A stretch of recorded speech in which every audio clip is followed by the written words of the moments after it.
All New X-Men number 12 finds the original 5 X-Men coming face to face with the Uncanny Avengers. Surprisingly, a battle doesn't break out between the two groups. Young Scott realizes that Havoc is his younger brother, Alex. Scott is especially impressed that Havoc is an Avenger. Those standing nearby comment saying this is a special moment for the brothers. Wolverine and Captain America argue about the Avengers intercepting the X-Men's Blackbird. While the two bicker, Jean reads the mind of Scarlet Witch and uncovers her darkest moment, M-Day. Jean is unable to contain her emotions and accuses the Scarlet Witch of being a murderer. Deciding to take matters into her own hands, Jean attacks and causes a minor scuffle to break out between the X-Men and Avengers. Meanwhile, Mystique, Lady Mastermind, and Sabretooth are continuing their crime spree.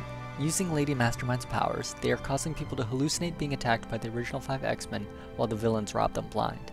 Lady Mastermind complains to Sabretooth saying that they already have enough money. They should take what they have and disappear. She suspects Mystique has some larger plan she isn't sharing with everyone else.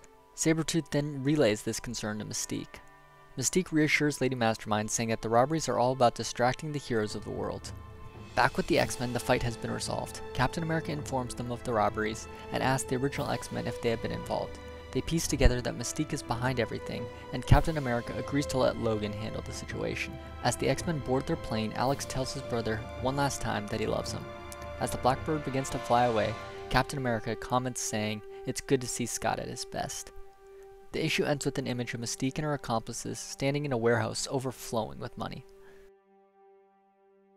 I am still not a big fan of Mystique's plan, even though she seems to hint that it's more than just making money. Yeah, I think it's fair to assume that it's not about making money. She's just tricking Lady Mastermind and Sabretooth into thinking that. She probably wants to get back at the X-Men in general. She does seem to still indicate that it is a huge distraction, but we're not sure for what. I think it might have something to do with Xavier's death, and she's trying to live up to her image of him in some way. But the bulk of this issue was actually about the Uncanny Avengers, though. They finally come face-to-face with the original 5, and Havoc and Scott obviously have their moment, which was pretty big.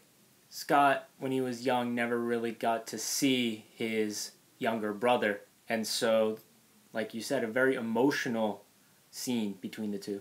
I kind of liked how they weren't necessarily at each other's throats. Like, they're both actually legitimately happy to see one another. It was kind of touching, actually.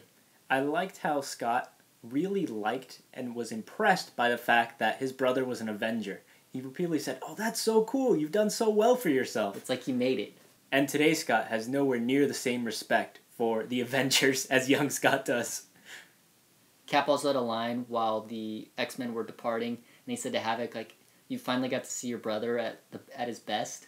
What a cheap shot by Captain America. I know.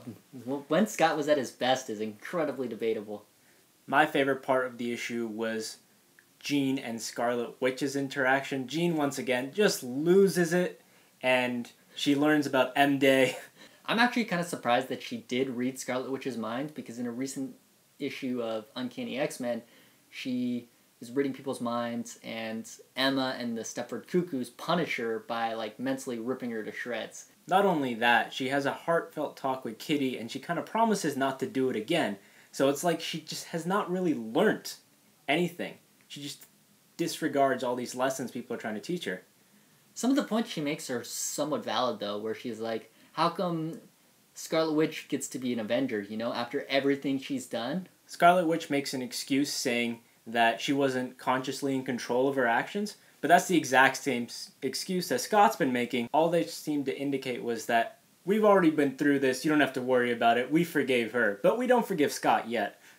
Jumping back to Jean, though, I think Bendis, over the course of All New X-Men, has really made an effort to almost demolish Jean's reputation so the reader doesn't hold her in, like, such high regard. I think even at one point, the Cuckoos say she's not all that. She's not the warrior princess we all were taught that she was. So it makes Jean as a character much more valuable and maybe more interesting. Yeah, every scene with Jean is just so interesting because any new character she meets, it's almost like an explosion. She just loses control of herself. She's too emotional. And my question is, will she become a liability? I think she very well could be. Fortunately, the Phoenix isn't about to pop up again and ravage Earth.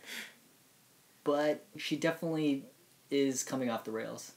And the big question is, why is no trained psychic training her? Yeah, this seems like this is basically Rachel Gray's job.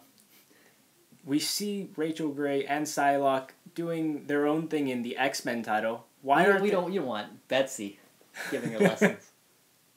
Still, she's still better than Kitty, who clearly has not made an impression on Jean, who's still running rampant, doing whatever she wants.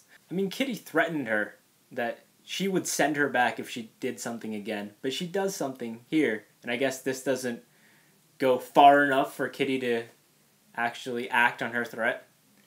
At a certain point, somebody's got to step up and say, we got to send you guys back to your own time. I don't know why Captain America hasn't said explicitly, you have to go back.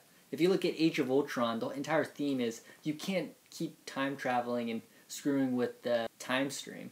Otherwise, it's going to tear the universe apart. So, at a certain point, somebody should just step up and say you have to go back, whether you want to or not. So, for All New X-Men issue 12, what would you give it as a grade? I'm going to give this issue a 3 out of 5. I'm still not a big fan of the Mystique storyline, and I felt like the Uncanny Avengers showdown with the original X-Men could have been even more interesting and explosive. I'll give this issue a 3.5 out of 5. Wherever Jean goes, excitement follows, and I love how unstable she is, though I do feel the Mystique storyline has sort of killed the momentum of this series. So thanks for watching P3 Comics review of All New X-Men number 12. Before we go, we got a question for you guys. Which other character do you want Jean to meet and then emotionally explode in front of? Leave your answer below in the comments, and if you like our video, give us a thumbs up. Thanks!